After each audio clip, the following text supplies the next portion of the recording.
Assalamualaikum warahmatullahi wabarakatuh. Perkenalkan, nama Ibu Ani Anggrayani, Guru SKI MAN 1 Serang. Hari ini kita akan belajar Daulah Utsmani. Sebelum belajar, mari kita membaca basmalah. Bismillahirrahmanirrahim. Baiklah, peta konsep Daulah Utsmani. Proses perkembangan Daulah Utsmani yang nanti kita akan bahas. Pertama, lahirnya Daulah Utsmani, strategi dan kebijakan pemerintahan Daulah Utsmani, kemajuan peradaban Islam Daulah Utsmani, kemunduran peradaban Islam Daulah Utsmani. Sejarah berdirinya Daulah Utsmani. Pendiri kerajaan ini adalah bangsa Turki dari kabilah Oghuz yang mendiami daerah Mongol dan daerah utara negeri Cina. Dalam jangka waktu kira-kira 3 abad, mereka pindah ke Turkistan, kemudian Persia dan Irak. Mereka masuk Islam sekitar abad ke-9 atau ke-10 Masehi. Ketika mereka menetap di Asia Tengah, di bawah tekanan serangan-serangan Mongol, pada abad ke-13 Masehi, mereka melarikan diri ke daerah barat dan mencari tempat pegunungan. Di sana, di bawah pimpinan Ertugrul, mereka mengabdikan diri kepada Sultan Alauddin II, Sultan Saljuk yang saat itu sedang berperang melawan Bizantium. Atas bantuan Ertugrul, Sultan Alauddin II mendapatkan kemenangan. Atas jasa baik itu, Sultan Alauddin II menghadiahkan sebidang tanah di Asia Kecil yang berbatasan dengan Bizantium. Sejak itu, mereka terus membina wilayah barunya dan memilih kota Shukud sebagai ibu kotanya. Ertugrul meninggal pada tahun 1289 Masehi. Kepemimpinannya dilanjutkan oleh putranya yaitu Utsman. Setelah beberapa saat menikmati kemenangan atas Bizantium, serbuan tentara Mongol telah memporak-porandakan tentara Saljuk, bahkan Sultan Alauddin II terbunuh di tangan Mongolia. Kekalahan ini telah menjadikan Kesultanan Saljuk tercabik-cabik. Pada saat itu, maka Utsman bin Ertugrul memproklamirkan berdirinya sebuah dinasti Islam dan mengumumkan berdirinya sebagai Padishah Al-Utsman, yang artinya Raja Besar Keluarga Utsman, hingga dinastinya dinamakan Dinasti Utsmani pada tahun 699 Hijriah, dan ia menjadi penguasa pertama yang sering disebut Utsman I. Strategi dan kebijakan pemerintahan Daulah Utsmani. Utsman, yaitu pendiri Daulah Utsmani yang mencanangkan kerajaan dibangun atas sendi-sendi persatuan suku Turki. Utsman yaitu seorang yang sangat pemberani, mukhlis, adil dan bijaksana. Dengan sifat-sifat terpuji yang dia miliki, tentunya menjadi kebanggaan bagi masyarakat dan pengikutnya. Utsman membangun tentara yang berjuang tanpa pamrih, semua atas dasar karena Allah Ta'ala. Para pejuang tersebut sering disebut dengan Al-Ghazi, yang berdiri dari Ikhwan Persaudaraan Tarekat Baktashi. Khalifah Utsman meninggalkan luas wilayah kurang lebih 16.000 km persegi. Sebagai daulah yang baru berdiri pada masa kekuasaannya, berhasil membebaskan kota Bursa di tepi laut Marmara. Strategi dan kebijakan pemerintahan Daulah Utsmani yang dilakukan oleh Orhan pada tahun 726 Hijriah sampai 761 Hijriah.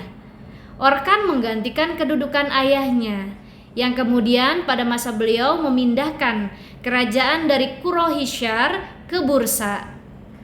Orhan berhasil mendirikan jabatan Sadr Azam, Perdana Menteri. Jabatan tersebut diberikan kepada adiknya yaitu Alauddin. Tentara yang dibentuk pada masa Orhan dibentuk dengan sistem yang sangat rapi dan teratur. Ia membentuk tentara khusus dengan nama Inkisyariyah atau Jenisari. Bendera saat itu berwarna merah dengan bulan sabit di tengahnya. Di bawah bulan sabit terdapat gambar pedang yang mereka sebut dengan Zulfikar, yaitu nama pedang yang pernah dimiliki oleh Ali bin Abi Thalib.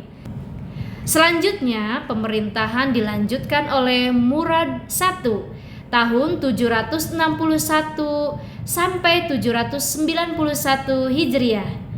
Setelah Sultan Orhan wafat, kedudukan digantikan oleh Murad I yang merupakan putra pertama Orhan, yaitu Sulaiman yang meninggal terlebih dahulu. Sultan Murad I adalah sosok yang sangat pemberani, gemar berjihad, dermawan dan tekun menjalankan agama. Beliau mencintai peraturan dan selalu bertanggung jawab atas peraturan itu, berbuat baik dan adil kepada rakyat dan tentaranya. Banyak hal yang bisa kita petik hikmahnya dari kepemimpinan Sultan Murad I. Di antaranya, 1. Menyebarkan Islam yang semakin luas di wilayah Balkan. Banyak pemimpin mereka yang masuk Islam. Kedua, kedaulatan Daulah Utsmani semakin dihormati dan dihargai oleh bangsa Eropa. Ketiga, pengaruh Daulah Utsmani semakin meluas sehingga syiar Islam semakin berkembang. Selanjutnya yaitu Bayazid I. Setelah Sultan Murad I wafat, kepemimpinan Daulah Utsmani dilanjutkan oleh putranya yaitu Sultan Bayazid I dari tahun 791 Hijriah sampai 805 Hijriah. Beliau adalah orang yang sangat berani, cerdas, murah hati, dan memiliki semangat yang kuat untuk melakukan perluasan wilayah Islam.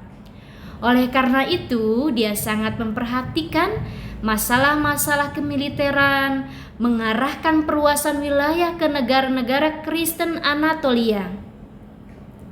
Hanya dalam jangka waktu setahun, negeri-negeri itu berada dalam kekuasaan Daulah Utsmaniyah.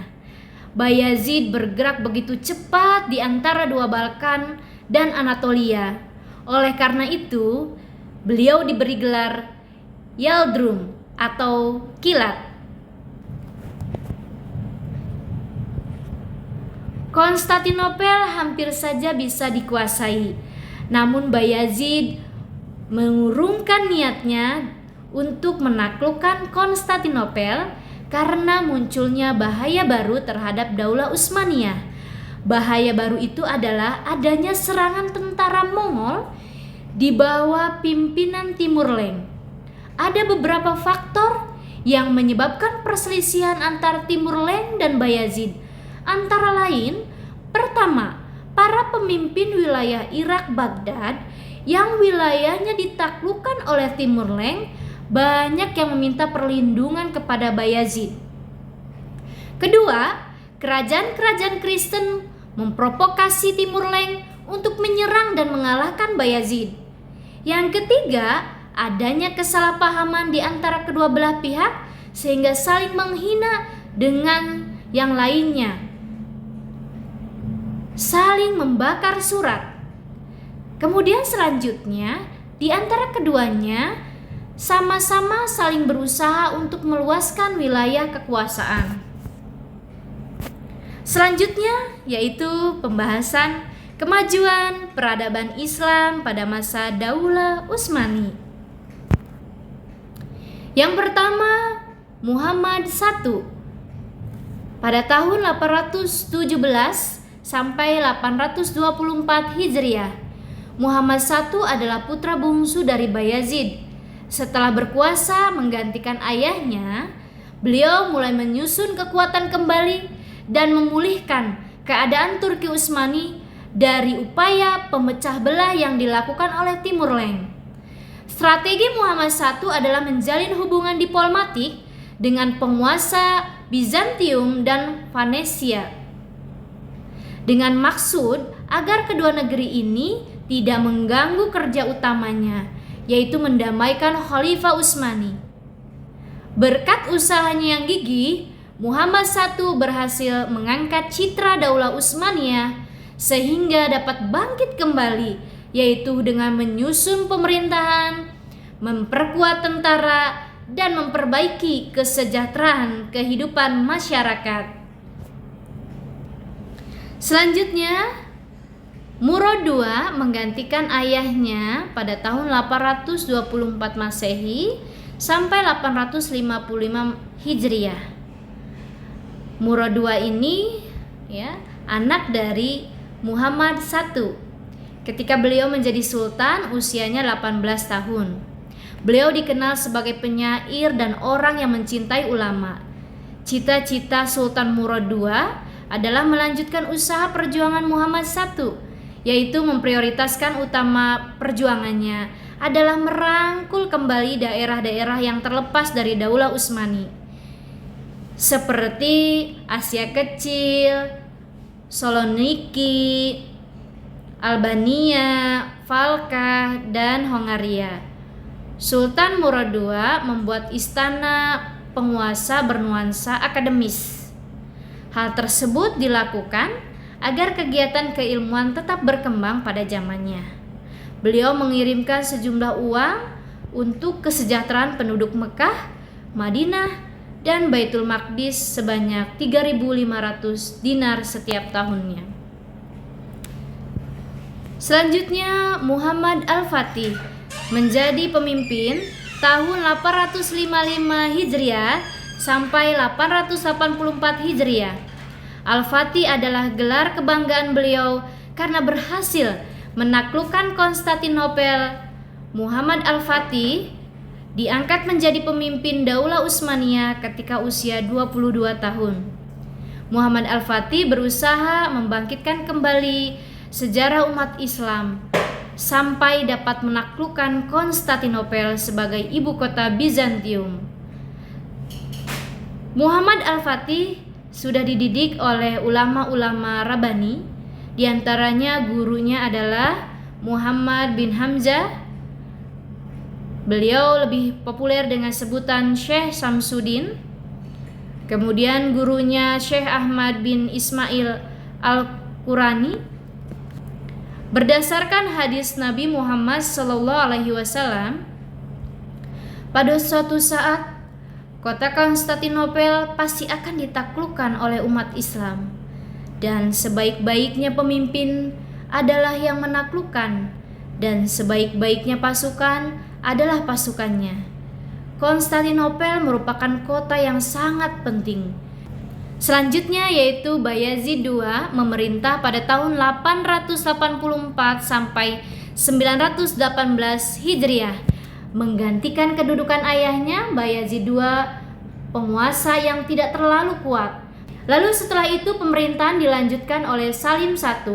Selama menjabat sebagai pemimpin tertinggi, Salim I membuat wajah baru dalam pemerintahan Daulah Utsmani.